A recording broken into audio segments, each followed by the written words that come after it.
ಹಲಸಿನ ಹಣ್ಣು ಸೀಸನಲ್ಲಿ ಯಾವತ್ತಾದ್ರೂ ಈ ತರ ಒಂದು ಸಕ್ಕತ್ತಾಗಿರೋಂಥ ಸ್ಪೆಷಲ್ ಕಡುಬು ಮಾಡಿದ್ದೀರಾ?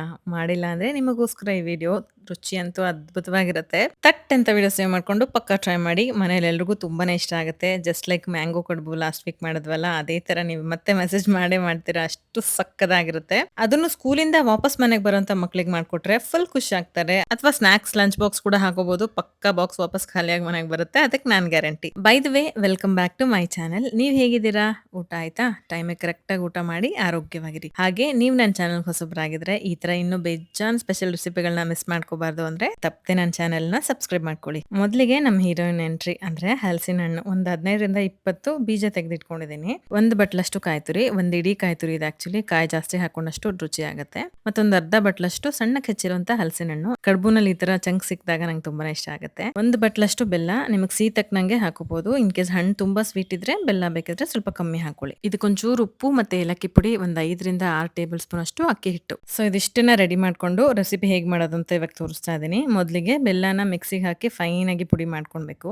ಆಕ್ಚುಲಿ ಬೆಲ್ಲ ಇಷ್ಟು ಚೆನ್ನಾಗಿ ಅಂಗಡಿಯಲ್ಲಿ ಸಿಗುವಂತ ಪೌಡರ್ ತರಾನೇ ಆಗುತ್ತೆ ಅಂತ ನಂಗೆ ಫಸ್ಟ್ ಟೈಮ್ ಗೊತ್ತಾಗಿತ್ತು. ಇದಕ್ಕೆ ಇವಾಗ ಬೀಜ ತೆಗೆದಿರುವಂತ ಹಲಸಿನ ಹಣ್ಣನ್ನ ಹಾಕೊಂಡು ರುಬ್ಕೋತಾ ಇದೀನಿ. ಫೈನ್ ಪೇಸ್ಟ್ ಏನಾಗೋದು ಬೇಡ. ಜಸ್ಟ್ ಒಂದು 15ರಿಂದ 20 ಸೆಕೆಂಡ್ ಡ್ರಿಲ್ ಮಾಡಿದ್ರೆ ಆಯ್ತು. ಕನ್ಸಿಸ್ಟೆನ್ಸಿ ಈ ತರ ಇರಬೇಕು. ಬರೀ ಹಣ್ಣು ಮತ್ತೆ ಬೆಲ್ಲ ಅಷ್ಟೇ, ನೀರ್ ಯಾವುದೇ ಕಾರಣಕ್ಕೂ ಹಾಕಕ್ ಹೋಗ್ಬೇಡಿ. ಇದಕ್ಕೆ ತುರಿದಿಟ್ಕೊಂಡಿರುವಂತ ಕಾಯಿ ತುರಿ, ಹೆಚ್ಚಿಟ್ಟಿರುವಂತ ಹಲಸಿನ ಹಣ್ಣು ಮತ್ತೆ ಅಕ್ಕಿ ಹಿಟ್ಟು ನೋಡ್ಕೊಂಡು ಹಾಕೋಬೇಕು. ಉಪ್ಪು ಮತ್ತೆ ಏಲಕ್ಕಿ ಪುಡಿ ಹಾಕಿ ಚೆನ್ನಾಗಿ ಕಲಸ್ಕೋಬೇಕು. ಇನ್ ಕೇಸ್ ನಿಮಗೆ ಹಿಟ್ಟು ತೆಳ್ಳಗಿದೆ ಅಂತ ಅನ್ಸಿದ್ರೆ ಮಾತ್ರ ಸ್ವಲ್ಪ ಸ್ವಲ್ಪನೇ ಎಕ್ಸ್ಟ್ರಾ ಅಕ್ಕಿ ಹಿಟ್ಟು ಹಾಕೋಬಹುದು. ಇಷ್ಟೇ ಹಾಕ್ಬೇಕು ಅಷ್ಟೇ ಹಾಕ್ಬೇಕು ಅಂತೇನಿಲ್ಲ. ಜಸ್ಟ್ ಹದ ನೋಡ್ಕೊಳ್ಳಿ, ಓಕೆನಾ? ನಾನು ಇದೊಂದ್ ಸ್ವಲ್ಪ ತೆಳ್ಳಗಿದೆ ಅಂತ ಅನಿಸ್ತು, ಸೊ ಇನ್ನೊಂದ್ ಸ್ವಲ್ಪ ಅಕ್ಕಿ ಹಿಟ್ಟು ಹಾಕೋತಾ ಇದೀನಿ. ಅಕ್ಕಿ ಹಿಟ್ಟಾಗ್ಲಿ ಅಥವಾ ಕಾಯಿ ತುರಿ ಆಗ್ಲಿ ಎಷ್ಟು ಬೇಕಿದ್ರು ಎಕ್ಸ್ಟ್ರಾ ಹಾಕೋಬಹುದು. ಹಾಕದಷ್ಟು ರುಚಿ ಆಗುತ್ತೆ. ತೆಂಗಿನಕಾಯಿ ಮಾತ್ರ ಇನ್ನೂ ಜಾಸ್ತಿ ರುಚಿ ಆಗುತ್ತೆ ಆಕ್ಚುಲಿ. ಸೊ ಹದ ನೋಡ್ಕೊಂಡು ಈ ತರ ಉಂಡೆ ಕಟ್ಟಕ್ ಆಗ್ಬೇಕು, ಅಲ್ಲಿವರೆಗೂ ಹಾಕೊಂಡು ಮಿಕ್ಸ್ ಮಾಡ್ಕೋಬಹುದು. ನೆಕ್ಸ್ಟ್ ನಾನು ಬಾಳೆ ಎಲೆನ ಈ ರೀತಿ ಪಾಕೆಟ್ ತರ ಮಾಡ್ಕೊಂಡಿದ್ದೀನಿ. ಜಸ್ಟ್ ಲೈಕ್ ಕಡಲೆಪುರಿಗೆ ಹೆಂಗೆ ಪೇಪರ್ನ ರೋಲ್ ಮಾಡ್ಕೋತೀವಿ ಆ ತರ ರೋಲ್ ಮಾಡ್ಕೊಂಡು ಕೆಳಗಡೆ ಒಂದು ಟೂತ್ ಪಿಕ್ ಹಾಕಿ ಲಾಕ್ ಮಾಡಿಟ್ಟಿದ್ದೀನಿ ಅಷ್ಟೇ. ಇದಕ್ಕೆ ನಾನು ಹಿಟ್ಟಾಕಿ ಸ್ಟೀಮ್ ಮಾಡ್ಕೊಳ್ಳೋಣ ಅನ್ಕೊಂಡಿದ್ದೀನಿ. ಅಥವಾ ಇಡ್ಲಿ ಪ್ಲೇಟ್ಸ್ ಅಲ್ಲಿ ಜಸ್ಟ್ ಹಾಗೆ ಡೈರೆಕ್ಟ್ ಆಗಿ ತುಪ್ಪ ಸವರ್ಕೊಂಡು ಬೇಕಿದ್ರೆ ಹಾಕೋಬಹುದು.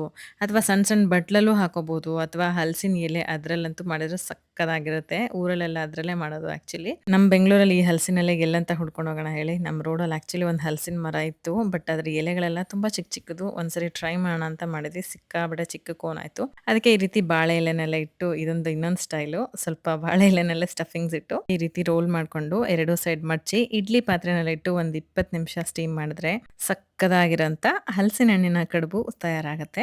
ಖಂಡಿತ ನೀವು ಒಂದ್ಸರಿ ಟ್ರೈ ಮಾಡಿ. ಮಕ್ಳಿಗಂತೂ ತುಂಬಾನೇ ಇಷ್ಟ ಆಗುತ್ತೆ. ನಮ್ಮ ಮನೇಲಿ ಎಲ್ರಿಗೂ ಫೇವ್ರೆಟ್ ಇದು. ನನ್ನ ಮಕ್ಕಳಂತೂ ಸ್ಕೂಲಿಂದ ಬಂದ ತಕ್ಷಣ ಸರ್ಪ್ರೈಸ್ ಕೊಟ್ಟೆ ಇವತ್ತು. ತುಂಬಾ ಖುಷಿಯಿಂದ ತಿಂದ್ರು. ಒಂದ್ಸರಿ ನೀವು ಇದನ್ನ ಟ್ರೈ ಮಾಡಿದ್ರೆ ಪ್ರತಿ ವರ್ಷ ಈ ಸೀಸನ್ಗೋಸ್ಕರ ಕಾಯ್ತಾ ಇರ್ತೀರಾ. ಅಷ್ಟು ರುಚಿಯಾಗಿರುತ್ತೆ. ನನಗಂತೂ ಈ ರೆಸಿಪಿನ ನಮ್ಮ ಅತ್ತೆ ಹೇಳ್ಕೊಟ್ಟಿದ್ದು. ಒಂದು 7-8 ವರ್ಷದ ಹಿಂದೆ ನಮ್ಮ ಅತ್ತೆ ಫಸ್ಟ್ ಟೈಮ್ ನನಗೆ ಇದು ಮಾಡ್ಕೊಟ್ಟಾಗ ಸಿಕ್ಕಾಬಟ್ಟೆ ಖುಷಿಯಾಗಿದೆ. ಊರಲ್ಲಿ ಮಾಡ್ಕೊಟ್ಟಿದ್ರು. ಬಟ್ ಊರಲ್ಲಿ ಏನಂದ್ರೆ ಇದನ್ನ ಅಕ್ಕಿನ ರಾತ್ರಿನೇ ನೆನೆಸಿಟ್ಬಿಟ್ಟು ನೆಕ್ಸ್ಟ್ ಡೇ ಮಾರ್ನಿಂಗು ಸ್ವಲ್ಪ ಹಲಸಿನ ಹಣ್ಣು, ಕಾಯಿ ತುರಿ, ಉಪ್ಪು ಇದಿಷ್ಟು ಮಾತ್ರ ಹಾಕಿ ಮಿಕ್ಸಿ ಮಾಡ್ಕೋತಾರೆ. ಅದನ್ನ ಚೆನ್ನಾಗಿ ಕಲ್ಸ್ಕೊಂಡು ಇಮಿಡಿಯೇಟ್ ಆಗಿ ಎಲೆನಲ್ಲಿ ಮಡ್ಚಿಟ್ಟು ಸ್ಟೀಮ್ ಮಾಡ್ಕೋತಾರೆ. ಬಟ್ ಬೆಲ್ಲ ಗಿಲ್ಲ ಎಲ್ಲ ಹಾಕಲ್ಲ.